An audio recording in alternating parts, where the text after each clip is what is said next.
ప్రజావాణిలో ఫిర్యాదులు వెల్లువెత్తాయి. పలువురు జిల్లా అధికారులు ప్రజల నుండి దరఖాస్తులు స్వీకరించారు.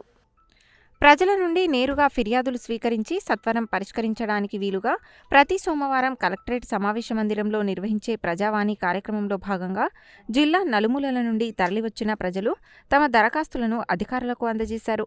అధికారులు వాటిని స్వీకరించి పరిష్కారం నిమిత్తం సంబంధిత అధికారులకు పంపించారు.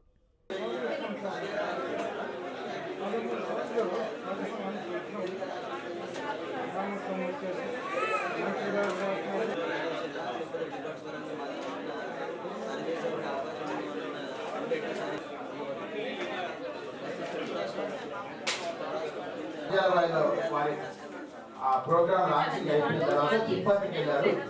గౌరవ మినిస్టర్ గారు, కలెక్టర్ గారు, జేసీ గారు ఇంకొక 1 అవర్లో మన మీటింగ్ గారికి వచ్చి ఈ గ్రీవెన్స్లో గౌరవ మినిస్టర్ గారి ఇచ్చే గ్రీవెన్స్లో మిగతా వాళ్ళు ప్రొసీడ్ కానీ బ్యాస్ మీద ఉన్నటువంటి నలుగురు ఆనేవాళ్ళు సీనియర్ ఆఫీసర్స్ ఈ గ్రీవెన్స్ను సంబంధించిన అధికారులకు పంపించి శాఖాపరంగా సత్వర చర్యలు చేసుకుంటారు.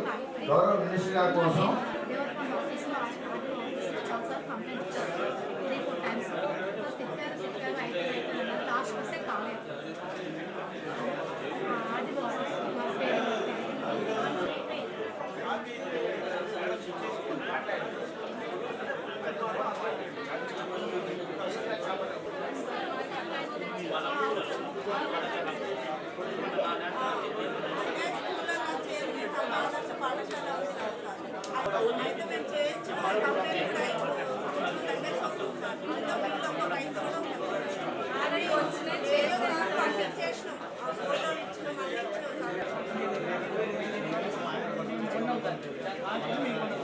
గ్రీవెన్స్ డే సందర్భంగా మా మరిగూడ గ్రామంలో రైతుల భూమి అన్నీ కోల్పోయి NH 565లో కోల్పోతున్నారు. అటు భూములకు మార్కెట్ వాల్యూ ప్రకారంగా రేట్ ఇవ్వాలని చెప్పేసి ఈరోజు కలెక్టర్ గారికి వినతి పత్రం ఇవ్వడం జరిగినది. కాబట్టి మన ఉన్నదే మరిగూడ గ్రామంలో ఉన్న ప్రజలకు సన్నకారు రైతులు ఎవరికి కూడా 5 ఎకరాల లోపల ఉన్న రైతులే. ప్రతి ఒక్క రైతు 1 ఎకరం 2 ఎకరాలు పోతే వ్యవసాయం చేసుకునే పరిస్థితి లేదు.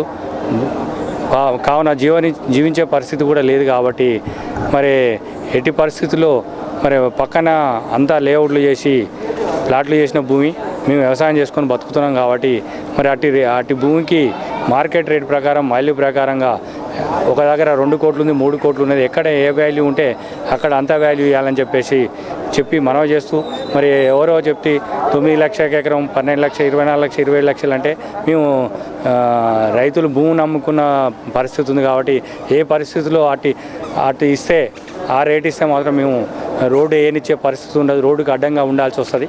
కాబట్టి ఎట్టి పరిస్థితుల్లో మార్కెట్ రేట్ ఇవ్వాలని చెప్పేసి మనవి చేస్తున్నాను.